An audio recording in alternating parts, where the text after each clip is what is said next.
नमस्कार, प्रणाम।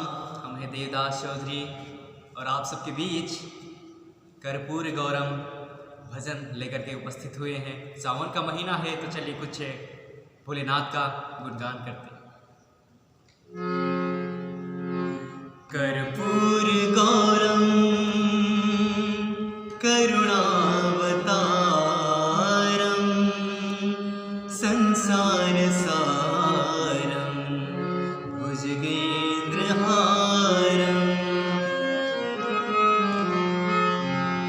कर्पूर गौरम करुणावतारम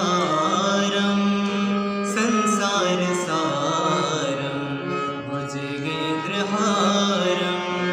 सदा वसन्तं हृदयारविन्दे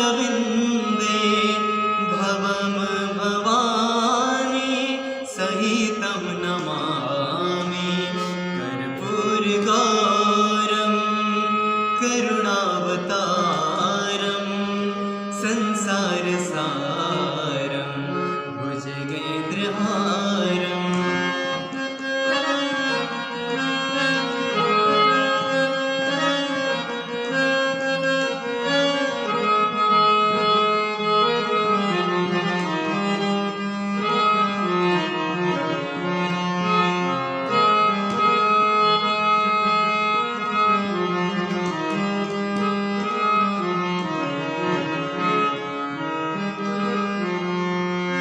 सृष्टि के रक्षाला तू लाखों रूप धइलो।